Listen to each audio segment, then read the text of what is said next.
Good morning. Thanks for joining Yachting USA. We're, of course, part of the Yachting International Radio Group. And thanks for coming here and seeing me at the IBEX today. Thank you for having me. Real pleasure, real pleasure. So to be clear, to get this out of the way, I'm not even going to try it. I thought I would, but you're from a town on the South Atlantic coast of France. That's called Arcachon, south of Bordeaux. Arcachon, yes. Bordeaux. And you're the business BlueNav of manufacturing and providing hybrid electric systems for boats to help turn typically conventionally powered boats, if I get this right, into an electric with the option of running on electric power and going hybrid one way or the other, right? Yes. Got it. Fantastic. The idea is to turn both hybrids, but our systems are actually full electric. Right. We just add them on a boat that's already equipped with the combustion engine. So we give the possibilities of boaters to get the best of both worlds, basically, without touching anything on their boat. Bravo. That sounds cool. So I've got to ask, you guys are a fairly new company, and is this your first time coming to the States into the IBEX as far as bringing the product here? It's the second year. Second year. Yes. Okay. We attended last year to be curious about the American market and how you interact with electric motors and what you expect of us. Right.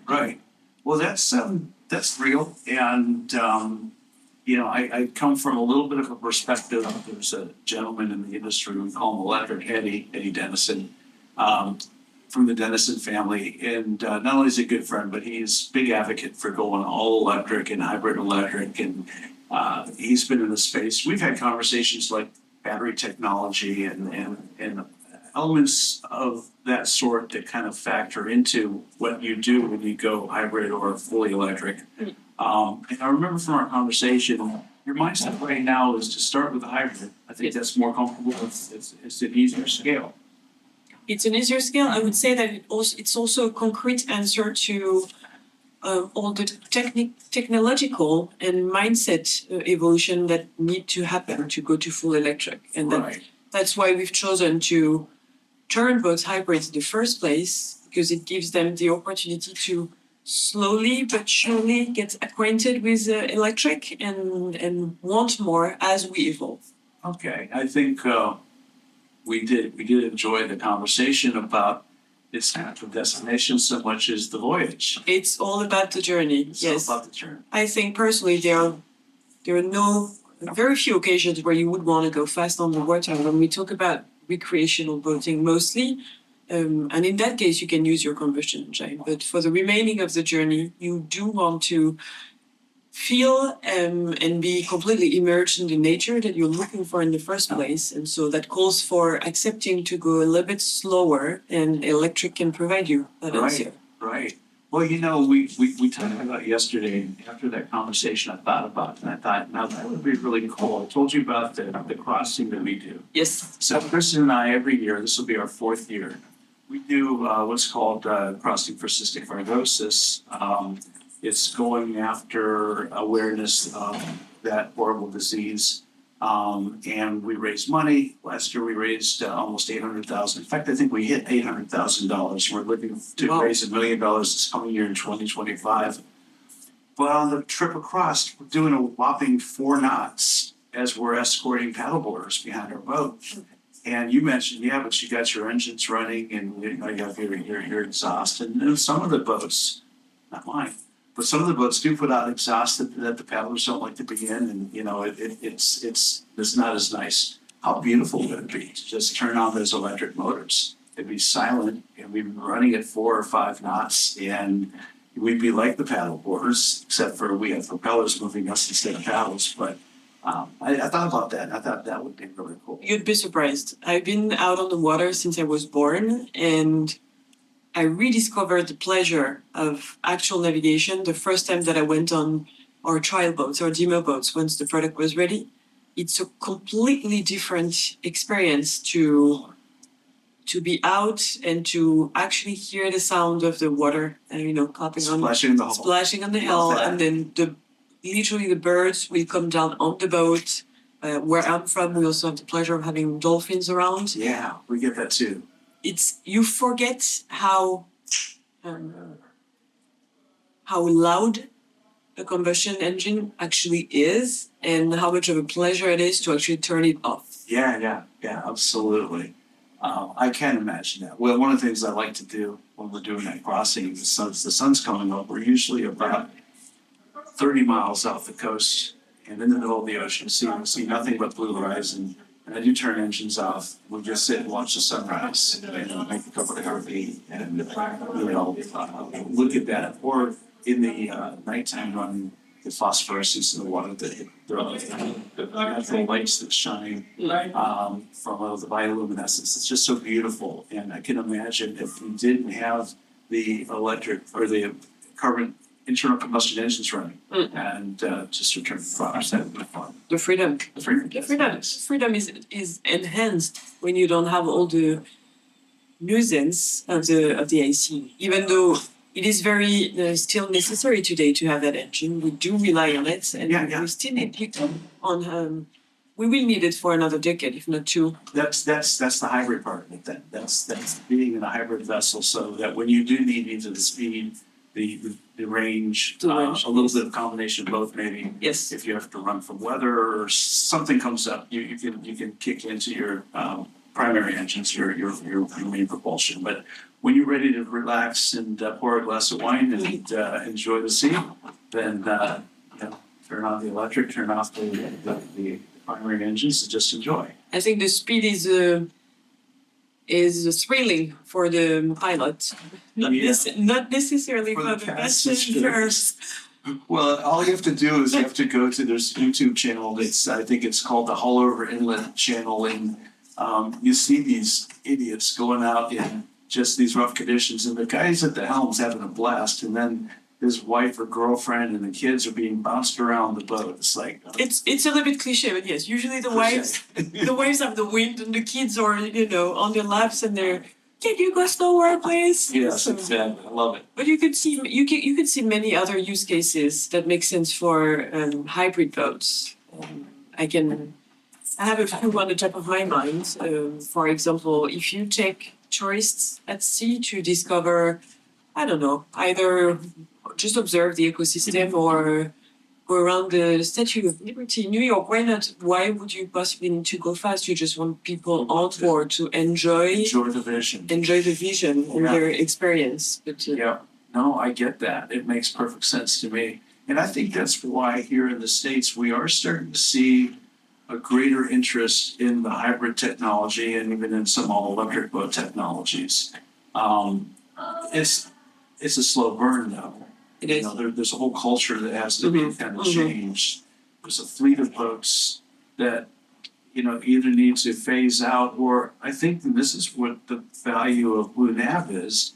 You can take an existing boat, conventionally powered, and then you can incorporate your electric system, propulsion system into that boat. Yes. Tell us about how that works. What do you do there? You could almost call it plug and play, but even though it's not really. What we wanted to do behind the product is we wanted to absolutely make sure that it was as easy as possible to integrate for our professionals who have worked for decades with mechanics and who now need to reinvent their job. Right. They need to learn about electric propulsion. And so it's basically, if we take the outboard version, it's basically 4 screws and plug the blue cable with the, blue cable and red with the red, and there you go, your system works.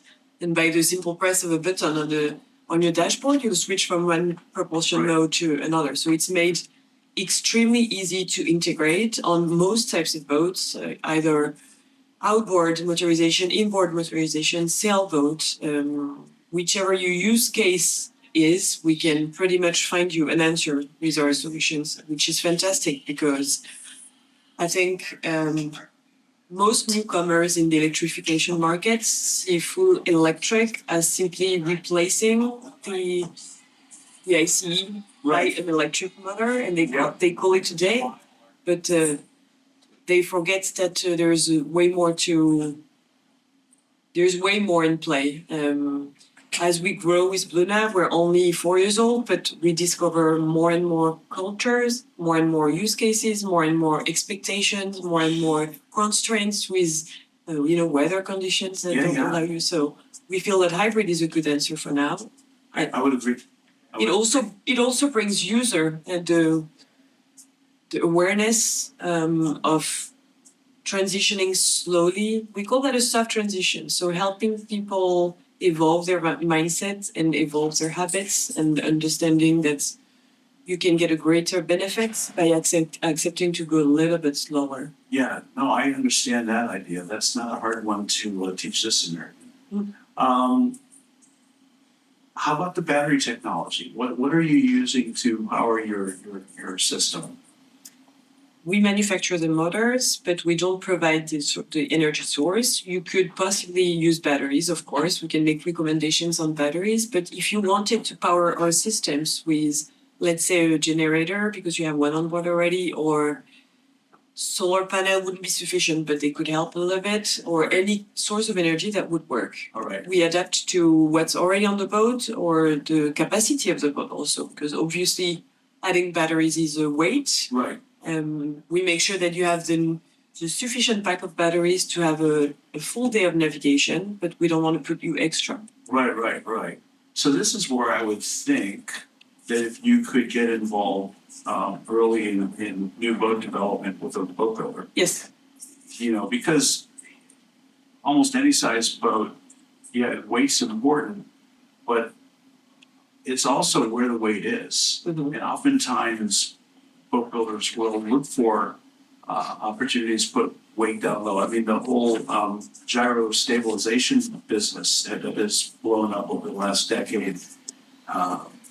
You would think that's a lot of weight you're putting in a boat. Some of these are small boats, but actually done right and properly placed, they actually help not only with the gyro stabilization, but the displacement weight also can be a benefit. Now, I'm aware of battery technology and battery placement in vessels strategically done so it acts as vessel ballast as well as vessel power source. So I guess from my perspective, is the guy who was in the boat building business for quite a while, that would be a nice way to kind of bring your product into the OEM market. Yes, sure. Yeah. Sure. We want to make sure that people clearly understand that we do not ever want to match the performances of the combustion engines with our system. So Yes. The limited energy that we put on the boat through batteries is obviously studied very carefully with our engineers in the house to make sure of balance and that we don't affect the original performances of the boat with the weight or the placement of the batteries. Right. But then what we do is our motors are connected to a smart energy software that learns from the behavior of the pilot, machine learning, and teaches them, make recommendation on how to better use the small energy that they have so they can better profit from the electric navigation. So let's say that you navigate against the wind or against the current with your electric propulsion, then our system will make recommendation and say, you should possibly switch back to combustion now because it's not a good time to navigate electric. Use more energy than necessary. Ah, fantastic. So teaching. And that's again the whole beauty of the hybrid program. Yes. Yeah, I get that. Your propulsion system, your motor propeller system, it retracts when you're not using it? It does retract. It has retractability and rotation that allow for the boat to do a 360 degrees turn on itself. It's a great use of maneuvers. We can talk about anxiety for a little bit. Yeah, so we'll get that 800-pound grill in the room identified and out of the way. There you go. So myself being a boater, when I want to enjoy the water with my husband and kids, I still have stressful moments, especially when it comes to maneuvers, because our marinas are very narrow in Europe. And so it can get a little bit stressful. Yeah. So we made sure with our systems that the rotation of the turbines allow you to have best maneuvers. And because of the electric, or thanks to the electric propulsion, you have a torque that's more important than combustion. Right, yes, exactly. So you're very little affected by the inertia of the boat, and you can You can be more reactive when it comes to doing things smoothly and avoiding, I don't know, strong winds that would push you. So Mathilde, I'm going to ask you to say that one more time because I get it. I want to make sure that the people listening to this also understand that the electric truck, and that you talk about that with the electric car and electric vehicles, same Yes. thing. They respond faster That's right. than a combustion engine, and our turbines have a 45-degree angle of rotation. And since we put two twin installations on board, that allows you to have an ease of maneuver that is strongly enhanced compared to your traditional engine. Right. And so you can control your boat much faster and much better. And you do not have the struggle sometimes of, fighting against the elements That's right. that push you against the direction that you're actually trying to reach. Current or wind. Yes, Those and types of things that yes. we all struggle with, particularly coming to the dock or leaving the dock. Yes. Yeah. And I don't know, you would want to refuel your boat or do a tricky maneuver somewhere for whichever reason. For us, when we tie to a mooring pole, Yes. that is tricky because, you want to come up slow and you want to put the mooring ball in a particular place where you can get to it, Yes. connect to it. And, the electric drive with that kind of maneuverability would be brilliant for that. And you talked earlier about our systems being retractable. Yes. We never ever wanted to again go against users' habits and performances of their boat. If they chose a certain model of boat, it's for a reason, and they might have specific needs at some point. And so we made sure that our turbines retract in a box Yes. when you want to navigate combustion, so you don't have drag, basically. Right. No, that makes perfect sense to me. It's go back to that anxiety thing. That's the one thing I'd want to know going into it. Yeah, we clean up the bottom of the boat. Yes. You're not using the product. And Yes. when you use the product, boys, there you go. Yes. So you're coming to America. Mhm. All right. You've got a display here. I saw that. What do you think of IBEX so far? It's been busy and it's been very interesting. What I can notice so far, we're on day 2 and it's 9 a.m. So a little bit early to say what's going to happen today. Boat builders are very interested. We work only with boat builders and distributors, Right. and boat builders have been very eager, more than last year, to understand how they can move with the trend or the necessity to accept electrification of Right. boats. Right. And when we explain what we do and why we chose to turn boats hybrid rather than fully electrify them, they clearly understand. And it's moving slowly, like you said. It's still a new market to conquer and people to be educated Yes. on the benefits of electric propulsion.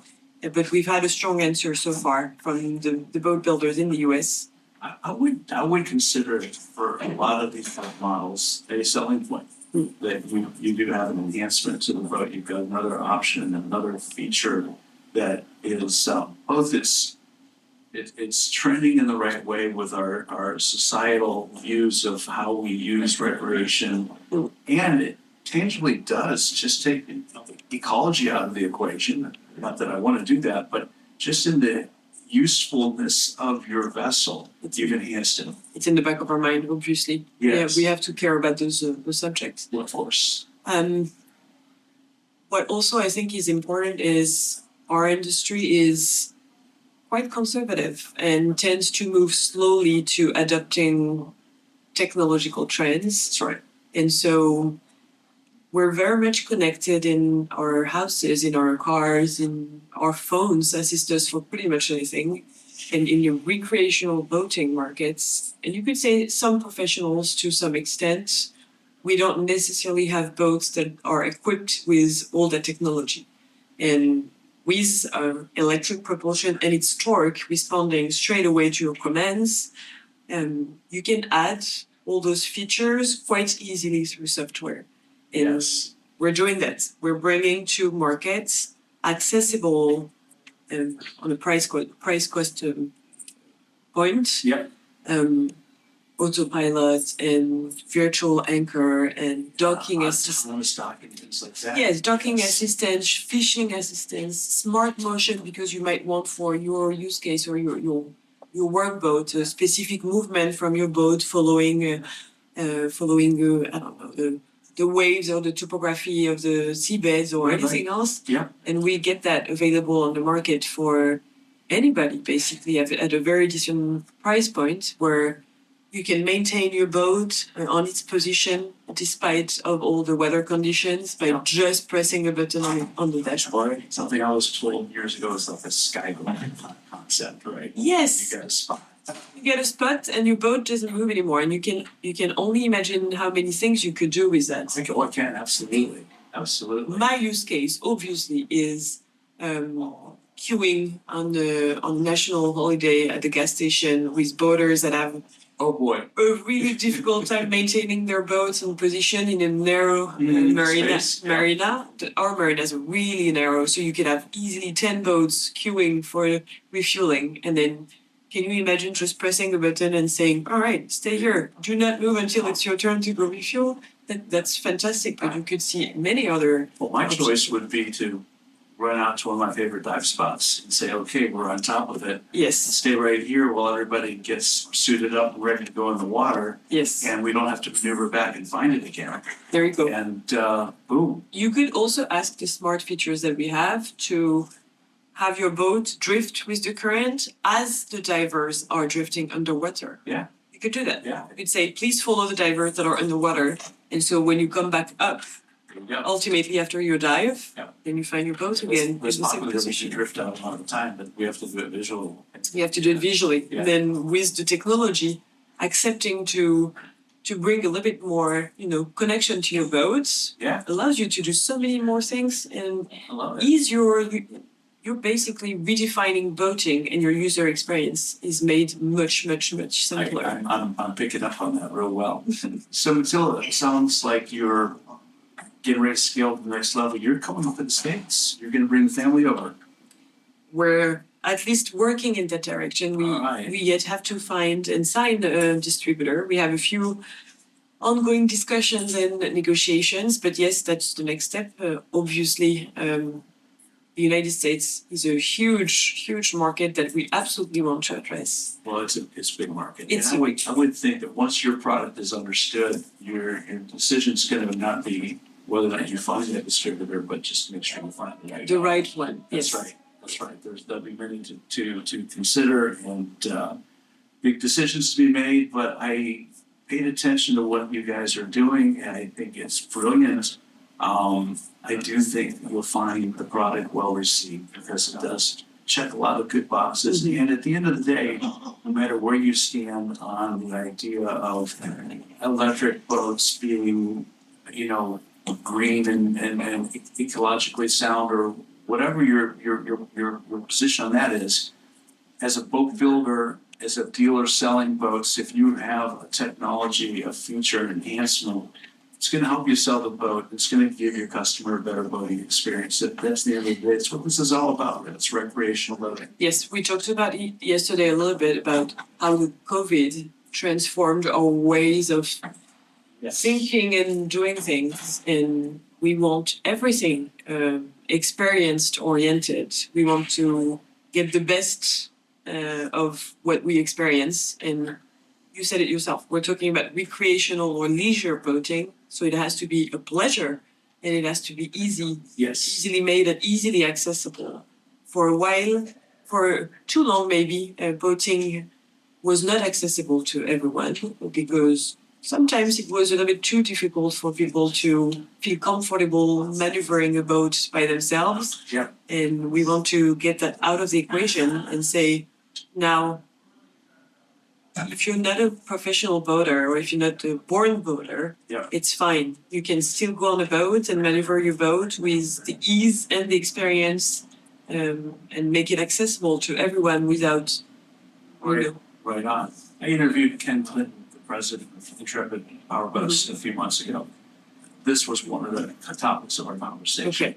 What Intrepid's looking at doing is to make their clients' boating experience Easier. so that the wife is comfortable coming on Yes. board, or the girlfriend can operate the boat as well as the guy. Yes. You know, and it sounds a little bit, Cliche.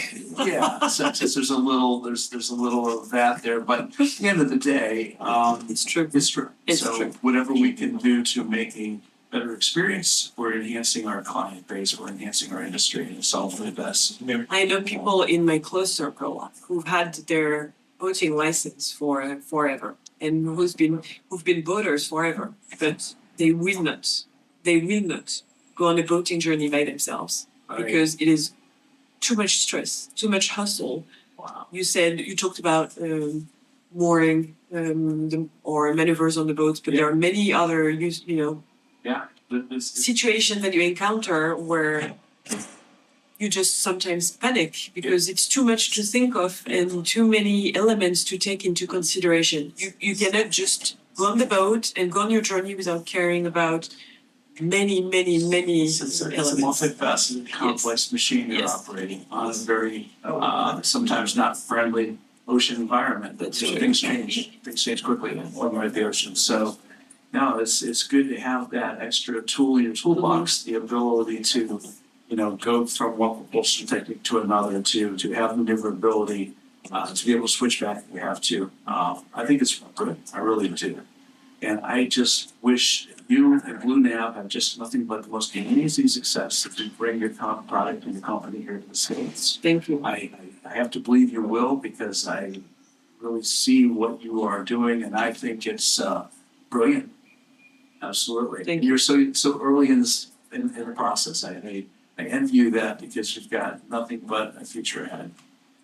I hope so. I sure hope so. We're doing our best to meet expectations of not only our professionals but also our boaters. Thank you. Thank you. Well, Mathilde, until we see each other again, and I hope we do again in the near future, Me too. to you and your family, best. Welcome to the States. Enjoy the IBEX show this week, and I can't wait to hear back from you when you say, "Hey, Rick, you won't believe it. I got the distributor. We're ready to come. We're going to do this here, and we have the success for you." Thank you. Awesome. It was a pleasure having that conversation with you, and I'm glad you understand what we're trying to achieve here. Oh, it's simple. It's easy. I think everybody listening is probably going to pick up on it too. I think you did a good job of bringing it to the layman's ears where they go, "Oh, that's what I." Let's hope so, right? Yes, let's hope so. I'll see you soon. Mathilde, thank you very much. Thanks for joining Yachting USA. And until the next time, I'm out of here.